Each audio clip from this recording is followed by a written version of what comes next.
Friction. Okay, and in further classes we will study more and more. First is static friction, means the fractional force that comes into play until an object starts moving is called static friction. यानी कि अगर हम देखें एक bike है, for example if we are considering a bike and man is trying to start his bike, then what we can see, जैसे ही हम बाइक को स्टार्ट करते हैं, मीन्स बाइक ने एक्चुअली स्टार्ट नहीं किया है चलना, बट हम उस पर एक फोर्स अप्लाई कर रहे हैं, फिर हम जस्ट स्टार्ट ही कर रहे हैं बाइक को आगे बढ़ाना, वहाँ पर भी हम देखते हैं कि एक फोर्स ऑफ फ्रिक्शन एक्ट करता है, and that is known as static friction. Static friction मतलब कोई भी ऑब्जेक्ट जब मोशन में नहीं होता बट मोशन में होने के लिए स्टार्ट होता है, दैट मीन्स बाइक अभी रेस्ट पर है, बाइक ने चलना शुरू नहीं किया है, बट वो जैसे ही चलना शुरू करती है उस टाइम पर जो फ्रिक्शन एक्ट करता है उसे हम स्टैटिक फ्रिक्शन कहते हैं. Okay, clear. Next what we will see, sliding friction. नाम से ही पता चल रहा है टू ऑब्जेक्ट्स होंगे, स्लाइड करेगा, that is sliding friction. But just see the definition. Sliding friction comes into play whenever an object moves along the surface of another object. Along the surface बोला है, यानी कि इस तरह से अगर कोई हमारे पास सर्फेस है, for example if I am considering this box, it's a plane surface and another object which is also trying to move like this, that means it's just sliding over it, then we can say that it is a sliding friction. Sliding friction comes into play whenever an object moves along the surface of another object. यानी कि यहाँ पर along the surface of another object यानी ये object है और ये दूसरे ऑब्जेक्ट के along मूव कर रहा है, then here we can see it's this motion is called slide and the friction which acts is called sliding friction. Now the third type is rolling friction. When an object is rolling on a surface, the force of friction which acts upon it is called rolling friction. And yes, one more example that I have means thing from here, sliding friction. जब हम slide वाला झूला सबने देखा होगा, slide करते हैं तो स्लाइड पर जो हमारी बॉडी होती है वो दूसरी बॉडी यानी कि जो स्लाइड है उसके ऊपर ही अलोंग द सरफेस एक्ट करती, दैट मीन्स हम स्लाइड करते हैं and there sliding friction acts.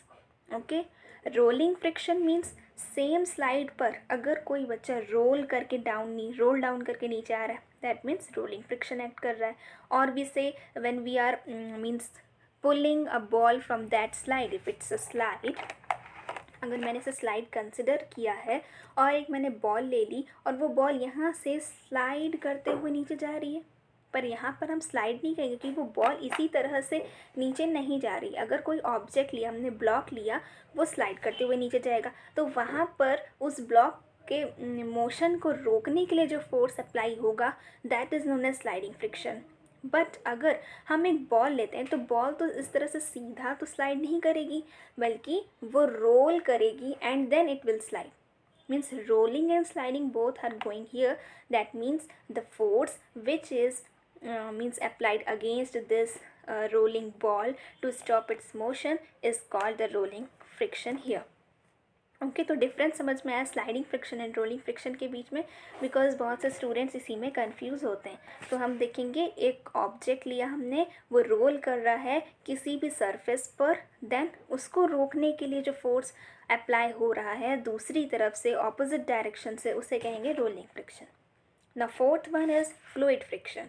Fluid means either liquid और गैस, मीन्स एयर और लिक्विड, इन सब की बातें हो रही हैं. Okay, so from air we take the example of aeroplane and from water we will take the example of fish, shark and etc.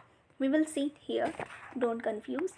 Fluid friction, when an object moves, here we can see when an object moves along no when an object moves in a fluid, that we know that fluid friction है तो fluid money move करेगा. The fluid exerts a fluid friction upon the object. अगर अभी imagine अगर आपने किया होगा कि हमने एक वाटर टब लिया और उसमें हम हैंड डिप कर रहे हैं, तो हैंड डिप करते हैं और उस पर मीन्स थोड़ा सा हम आगे पीछे इसको स्लाइड करेंगे, दैट मीन्स हमें कुछ थिक लगेगा, दैट मीन्स विस्कस लगेगा, वहाँ पर कुछ थिकनेस मीन्स फील होगी कि हाँ यहाँ पे कुछ फोर्स है जो हमें इधर उधर ईजिली नहीं करने दे रहा. वहीं पर अगर हम एयर में अपने हैंड को इस तरह से वेव करें और इस तरह से करें तो ये ईजीली हो जा रहा है, लेकिन वही अगर हम वाटर में डिप करके अपने हैंड को इस तरह से शेक करें तो यानी वहाँ पर कुछ ना कुछ फोर्स अप्लाई हो रहा है। एंड इसी फ्लूइड में जो एग्जर्ट हो रहा है अपोजिट फोर्स, जो हमारे किए हुए फोर्स को रोक रहा है, that is known as fluid friction. When an object moves in a fluid, the fluid exerts a fluid friction upon the object। यानी कि ऑब्जेक्ट हमारा हैंड है, जब वो मूव करता है फ्लूइड में, फ्लूइड हमारा यहाँ पे वाटर है, तो यानी कि जो वाटर एग्जर्ट करेगा फ्रिक्शन, फोर्स ऑफ फ्रिक्शन हमारे हैंड पर, यानी कि fluid exerts a force of friction and that is known as fluid friction on the object. Object is our hand, so that is known as fluid friction. मैंने example के साथ compare करा दिया है। Now it is also called air friction. Fluid friction है, air friction भी कहेंगे क्योंकि हम सिर्फ वाटर को कंसिडर नहीं कर रहे हैं। Fluid means anything that can flow and has the property of fluidity, that is called fluid. That means air is also fluid. So here we can see air friction when the medium of travel is air।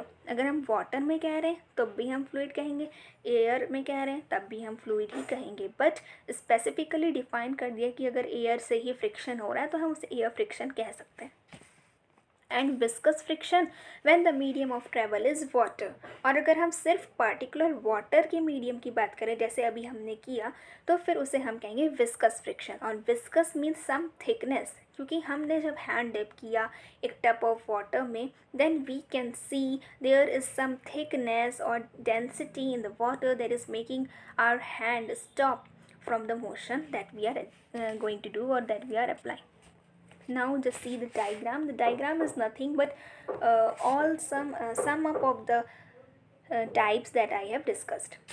First one is static friction. Means static means the object is in rest but just starting to travel in a motion.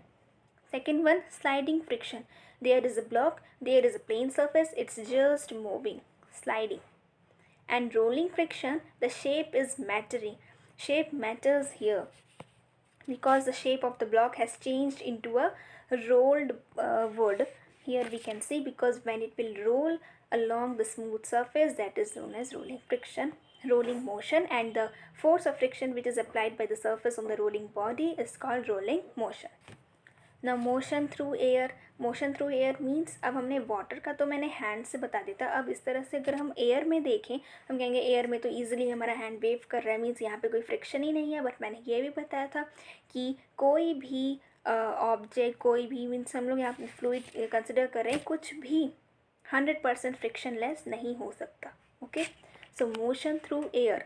अगर कभी सोचा होगा कि जो aeroplane का shape है, या aeroplane, rocket और helicopter, what ever it is, आगे से उनका शेप कुछ कर्व्ड होता है या पॉइंटेड होता है, ऐसा क्यों होता है? इसे कहते हैं स्ट्रीम लाइन शेप, जो कि आप बड़ी क्लासेस में पढ़ेंगे या फिर पढ़ा भी होगा। स्ट्रीम लाइन शेप मीन्स कुछ पॉइंटेड या फिर हल्का सा कर्व टाइप का shape. For example if I am considering it as an aeroplane, then इसका शेप यहाँ से कुछ इस तरह से होगा, इस तरह से आगे से some triangular but not a very pointed triangular, means we can say like a parabola.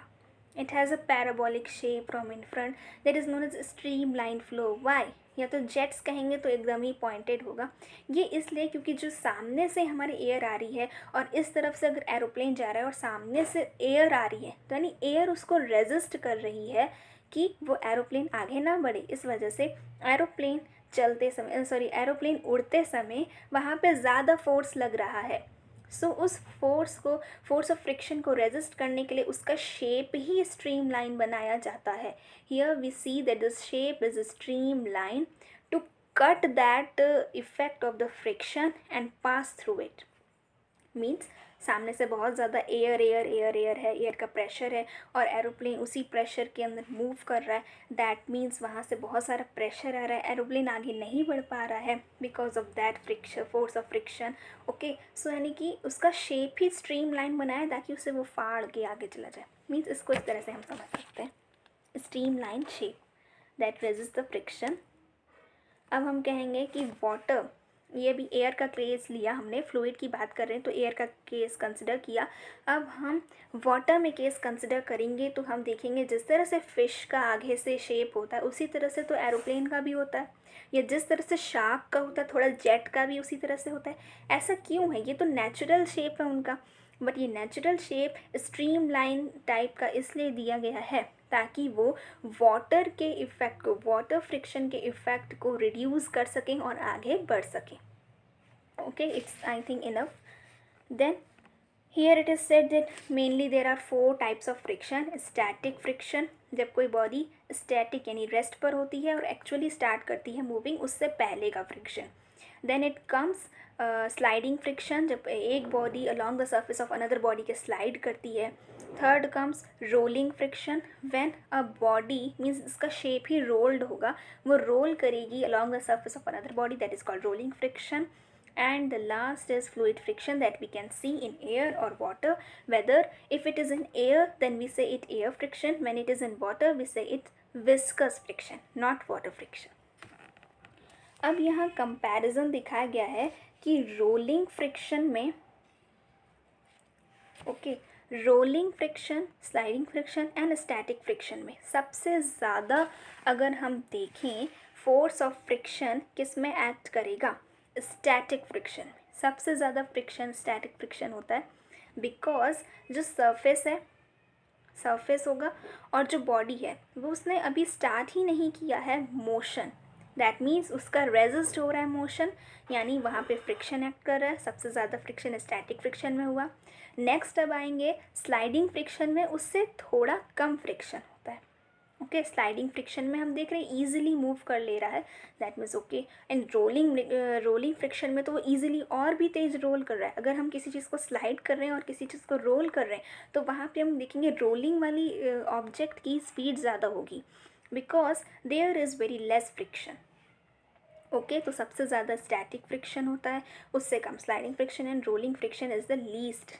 Okay, now next moving to the next topic, advantages of frictional force. Advantages, अब हम कहेंगे तो फ्रिक्शन हमें रेजिस्ट कर रहा है मोशन से, तो ये कैसे एडवांटेज हो सकता है? Yes, it's an advantage.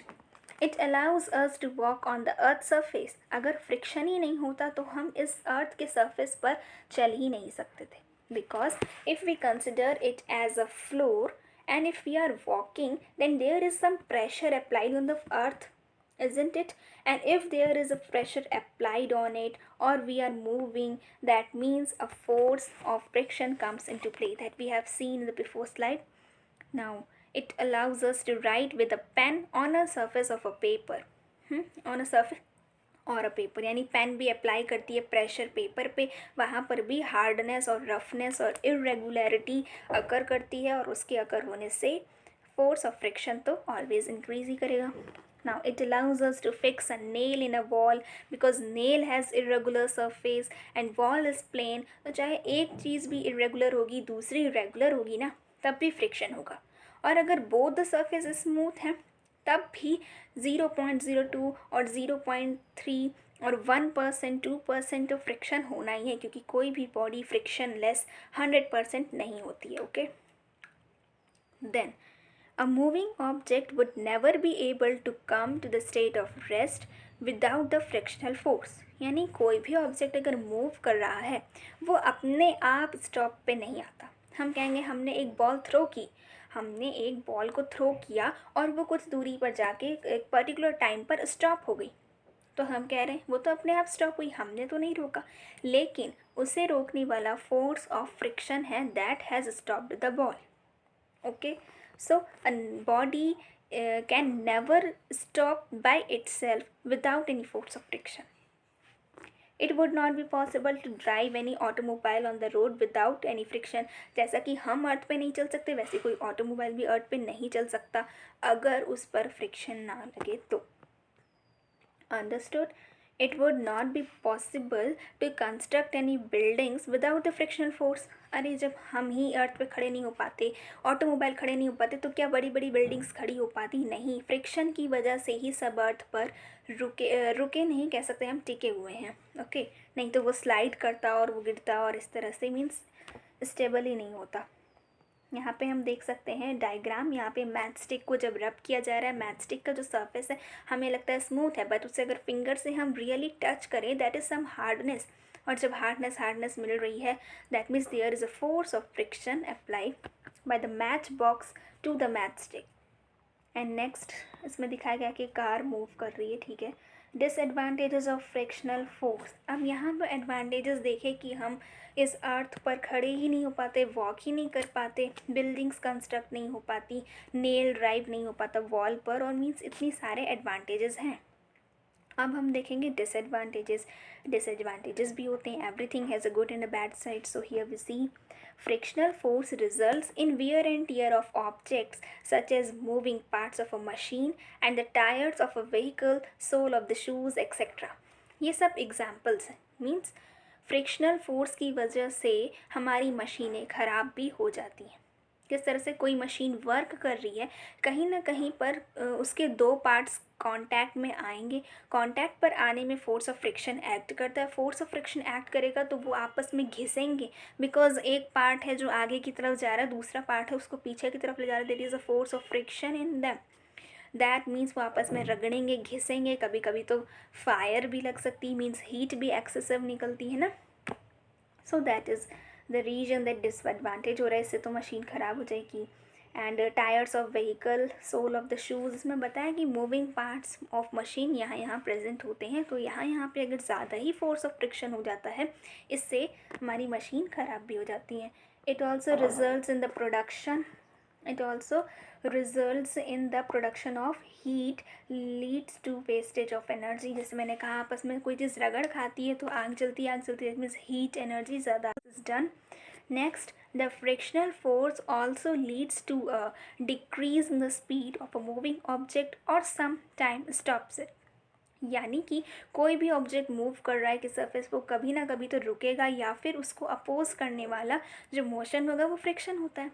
तो अगर फ्रिक्शन ही नहीं होता तो हम साइकिल चलाना स्टार्ट करते और पता नहीं फिर रुकते भी नहीं, फिर पूरी ज़िंदगी भर साइकिल ही चलाते रहते, because there is no force of friction to stop that bicycle. Okay, that is also done. Third point is written, it can lead to noise pollution in certain cases. हम सेम एग्जाम्पल को consider करेंगे तो सारे points समझ जाएंगे, because machine के parts में friction हो रहा था, वहाँ पे हीट एनर्जी जनरेट होगी, मशीन ख़राब हो रही है और स्टॉप नहीं हो रही है। और अब नॉइज़ पॉल्यूशन, कोई चीज़ आपस में घिस रही है, that means there is very noise pollution. Even you have seen that if we means घिसेंगे अगर किसी भी दो टाइल को आपस में, देयर इज़ अ च्विंग चाइंग type sound like this, that is very irritating sound, noise pollution is there. For instance, aircrafts produce loud sound due to the resistance of the air. Okay, जब भी आपने देखा होगा कि कोई भी एरोप्लेन आता है तो एक मीन्स बहुत ही रफ साउंड सुनाई देती है, दैट इज़ वो हमें ये बताता है कि वो जो फ्रिक्शनल फोर्स यानी जो एयर उस पर फ्रिक्शनल फोर्स एक्ट कर रही है उसको फाड़ते हुए यानी उसको चीरते हुए आगे जा रहा है, that is the sound we came to hear. अब to hear it can lead to noise pollution, that is done. Okay, bicycle दिखाई गई है, बाइसिकल चला रहे हैं तो वो कहीं ना कहीं जाके अपने आप स्टॉप भी होती है। Okay, wear tear of machine. Okay, now the next topic is how we can